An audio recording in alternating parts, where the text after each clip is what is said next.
மாலத்தீவில் பணிபுரியும் இந்தியர்கள் ஸ்டேட் பேங்க் ஆஃப் இந்தியாவின் கடும் விதிமுறைகளால் அதிர்ச்சியடைந்துள்ளனர். அனுமதிக்கப்பட்ட மாதாந்திர பணம் அனுப்பக்கூடிய உச்சவரம்பை $150 அதாவது இந்திய ரூபாய் மதிப்பில் 13,000 ரூபாயாக குறைத்திருப்பது வரும் 25ஆம் தேதி முதல் அமலுக்கு வர இருக்கிறது.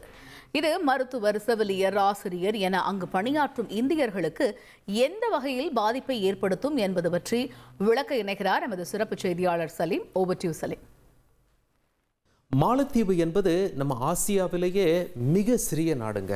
அது தீவுகள்லாம் ஒன்று சேர்ந்த ஒரு நாடு. சுமார் 1200 தீவுகளை சேர்த்து மாலத்தீவு என்று அழைக்கிறோம். சரி, இந்தியாவிலேருந்து அது எவ்வளோ தூரம் அப்படின்னு சொல்லி பார்க்கும் பொழுது சுமார் 750 கிலோமீட்டர் தான். ரொம்ப பக்கத்தில் இருக்குது. இந்தியாவுக்கும் ஸ்ரீலங்காவுக்கும் மிக அருகில் இருக்கிறது. அரபிக்கடல் தெற்கு பகுதியில் மாலத்தீவு, அந்த அழகான தீவுகள் அமைந்திருக்கிறது. அழகான தீவுகள் அப்படின்னு சொல்லி ஏன் சொல்கிறோம் அப்படின்னா, இங்கே பாருங்கள், அந்த மாலத்தீவில் கடல் பார்த்திங்கன்னா கண்ணாடி போல் காட்சியளிக்கும். கடலுடைய ஆழம் சராசரியாக 1.5 மீட்டர் தான் இருக்கும். கண்ணாடி மாதிரி இருக்கும். நீங்கள் அந்த கடலை போய் அப்படியே பார்த்தீங்கன்னா கடல் உள்ளே என்ன இருக்குது அப்படிங்கிறது ரொம்ப தெளிவாக தெரியும். கடல் உள்ள அந்த தரைப்பகுதி வரையில் மீன்கள் எல்லாம் ரொம்ப தெளிவாக தெரியும்.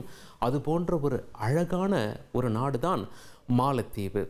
அங்கே இந்தியர்கள் என்று சொல்லும் பொழுது நம்ம தமிழ்நாட்டிலிருந்தும் கேரளாவிலேருந்து நிறைய பேர் போய் அங்கே செட்டில் ஆகி வேலை செய்கிறாங்க. என்ன மாதிரி வேலையெல்லாம் செய்கிறாங்க அப்படின்னு சொல்லி கேட்டிங்கன்னா, டாக்டர்ஸ், நர்சஸ், டீச்சர்ஸாக இருக்காங்க. இவங்களுக்கு சம்பளம் எவ்வளோ அப்படின்னு சொல்லி கேட்டிங்கன்னா, ஸ்பெஷலைஸ்டு டாக்டராக இருந்தார் அப்படின்னா 2 லட்சம் ரூபாய்க்கு மேலே நம்ம இந்திய ரூபாய் மதிப்பில் மாத சம்பளம். MBBS முடித்த டாக்டராக இருந்தால் சராசரியாக சுமார் 1.5 லட்சம் ரூபாய்.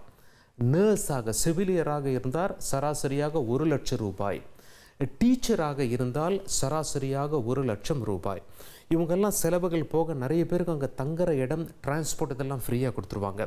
செலவுகள்லாம் போய் மாதம் குறைந்தபட்சம் 1 லட்ச ரூபாய் சம்பளம் வாங்குறவங்க கூட 50,000 சேமித்து வைப்பாங்க.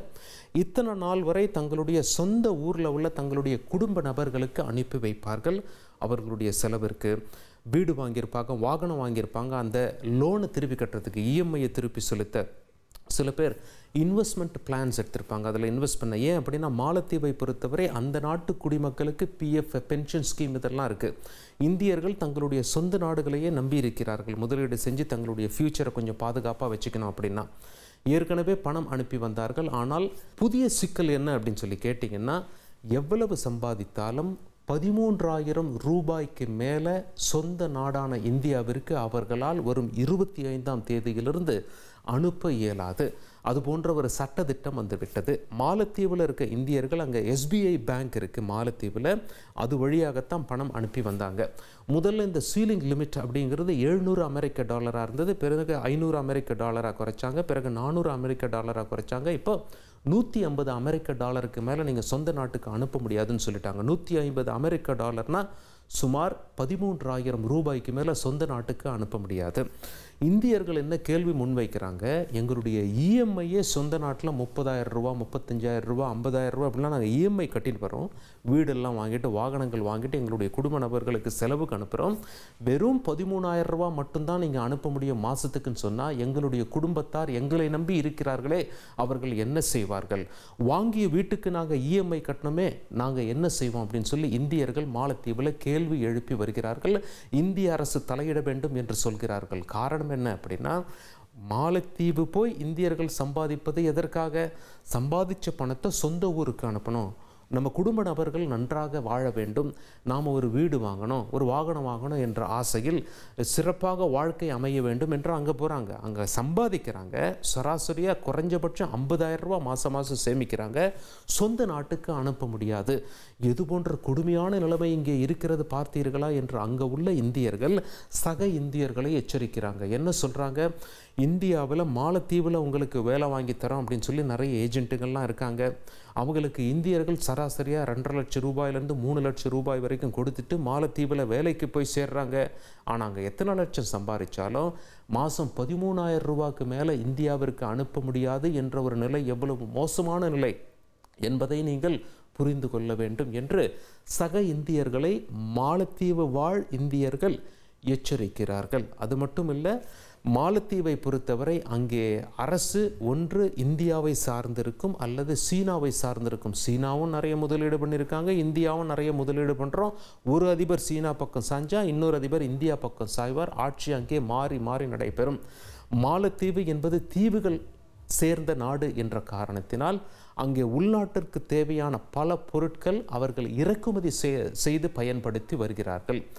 அமெரிக்க டாலர்களை பொறுத்தவரை அந்த சேமிப்பு அங்கே குறைந்து வரும் காரணத்தினால் வங்கிகள் அதிரடி நடவடிக்கை எடுத்துள்ளன. அமெரிக்க டாலர்கள் அதிகமாக வெளியே போய்விடக்கூடாது, சேமிப்பு வேணும் என்ற காரணத்தினால் அந்த சீலிங் லிமிட்டை 13,000 ரூபாய் இந்திய ரூபாய் மதிப்பில் மாதாந்திரமாக அதை ஃபிக்ஸ் பண்ணியிருக்காங்க. அதுக்கு மேலே இந்தியர்கள் அங்கிருந்து இந்தியாவிற்கு பணம் அனுப்ப முடியாது என்ற நிலை. மாலத்தீவை சேர்ந்தவங்க இந்தியாவுக்கு சுற்றுலா வந்தால் அவங்களுடைய டெபிட் கார்டு யூஸ் பண்ணி எவ்வளோ வேணாலும் செலவு செய்யலாம். ஆனால் இந்தியர்கள் இங்கே வந்தாங்கன்னா அவங்க டெபிட் கார்டு யூஸ் பண்ணி பணத்தை வித்ட்ரா பண்ண முடியாது. ஏன் இந்த பாரபட்சம் என்ற கேள்வியையும் இந்தியர்கள் முன்வைக்கிறார்கள். நிலைமை சரியில்லை என்ற காரணத்தினால் நிச்சயமாக இந்தியா தலையிட வேண்டும் என்று சொல்கிறார்கள். ஆனால் இந்தியா சொல்வதை மாலத்தீவு 100% கேட்குமா? ஏன்னா சீனாவுடைய இன்ஃப்ளூயன்ஸும் அவங்க அதிகமாக இருக்குது. இதில் நிலைமை என்ன ஆகும் என்று இந்தியர்கள் கவலையில் இருக்கிறார்கள். இந்திய அரசிடம் முறையிட்டவாறு அவர்கள் காத்திருக்கிறார்கள். மாலத்தீவில் லேட்டஸ்ட் கிரைசிஸ் தான்.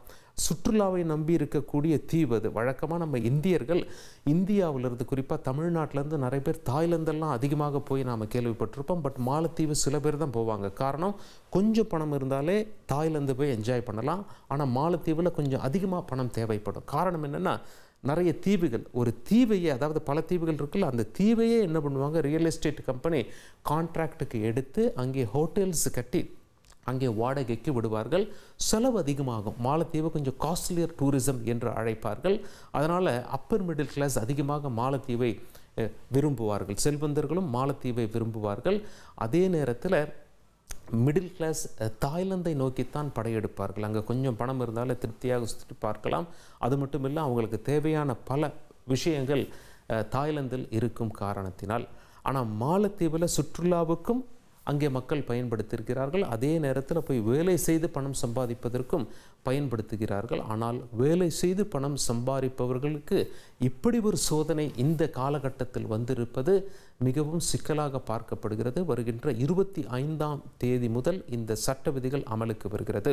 அங்கே உள்ள SBI என்ன சொல்லியிருக்காங்க, அங்கே உள்ள மக்கள்கிட்ட ஒன்றும் கவலைப்படாதீங்க, இது தற்காலிகம்தான். ஓரளவு டாலர் இருப்பு வந்தது அப்படின்னா மறுபடியும் இந்த உச்சவரம்பை நாங்கள் உயர்த்த வேண்டியிருக்கும். உதாரணத்துக்கு 13,000 ரூபாய்க்கு மேலே நீங்கள் மாதத்துக்கு உங்கள் ஊருக்கு காசு அனுப்ப முடியாது என்ற நிலை இப்பொழுது இருந்தாலும் இது தளர்க்கப்படும் படிப்படியாக என்று சொல்லியிருக்கிறார்கள்.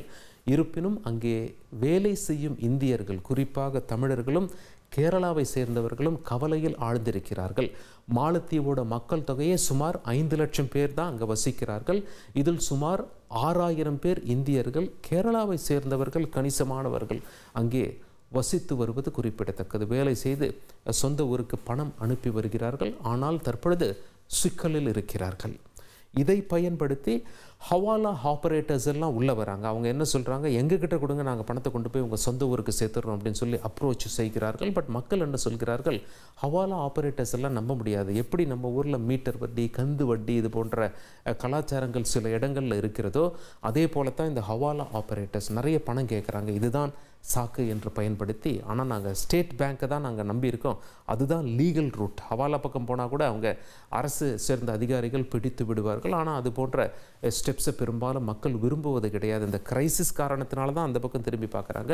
பட் இருந்தாலும் லீகல் ரூட்டை எங்களுக்கு சுலபமாக்கிவிட்டால் எங்களுடைய வாழ்வாதாரம் காக்கப்படும். நாங்கள் சம்பாதிக்கிற பணத்தை எங்களுடைய சொந்த நாட்டுக்கு திருப்பி அனுப்பலாம்.